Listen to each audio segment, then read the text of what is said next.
بنی اسرائیل کا ایک شخص تھا سرکار کے زمانے میں، یہودی، اس کو ہمارے نبی کے نام سے بہت بیر تھا، بڑی جلن تھی پیارے آقا صلی اللہ علیہ وسلم کے نام سے، نام نامی، اسم گرامی، نام مبارک سے۔ اب توریت شریف میں آپ کا نام موجود تھا۔ ایک دن اس نے تورات کھولی، وہ اس کی تلاوت کرنے لگا اپنے حساب سے، تو کیا دیکھتا ہے کہ توریت کے اندر نام موجود ہے۔ اس نے کہا میں دیکھتا ہوں کتنی جگہ پہ یہ نام موجود ہے۔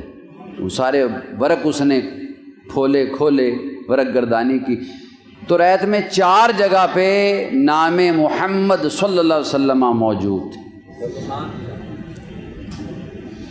چونکہ اسے چڑ تھی، اس نے کہا کہ یہ میں نام مٹا دیتا ہوں۔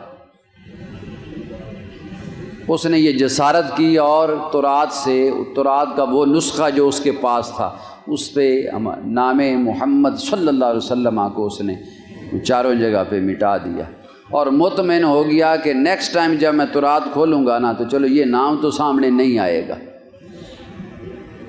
لیکن اگلے دن جب اس نے کتاب کھولی اور پڑھنے لگا تو اب 4 کی بجائے 8 جگہوں پر نام محمد موجود ہے۔ بڑا حیران ہوا، غصے میں بھی آیا کہ میں نے تو یہ نام مٹایا تھا۔ خیر اس بار بھی اس نے یہ نام مبارک کھرچ دیا۔ کیا دیکھتا ہے جب اگلے دن اس نے تورات کو کھولا تو 8 کی بجائے 12 جگہ پہ نام محمد موجود تھا۔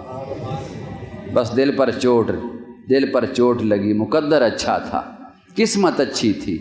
جب اس نے اتنی جگہ پہ نام محمد دیکھا نا، سمجھ گیا کہ وہ باری تعالیٰ اس نام کو مٹنے نہیں دے گا۔ اب 12 بار مٹا لوں گا تو کل 16 بار ہو جائے گا، 16 بار مٹاؤں گا تو اگلے دن 20 دن ہو جائے گا۔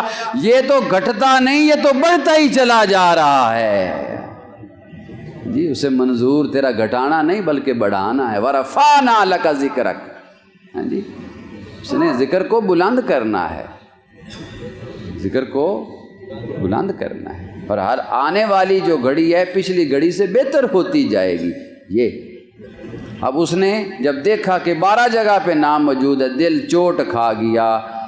اس نے کہا کہ واقعی یہ حق نام ہے جو مٹانے سے مٹ نہیں رہا۔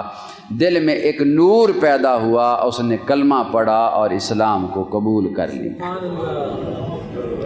دشمن گھٹائیں جتنی عزت بڑھے گی اتنی، دشمن گھٹائیں گے جتنی عزت بڑھے گی اتنی، منظور ہے خدا کو احترام تیرا۔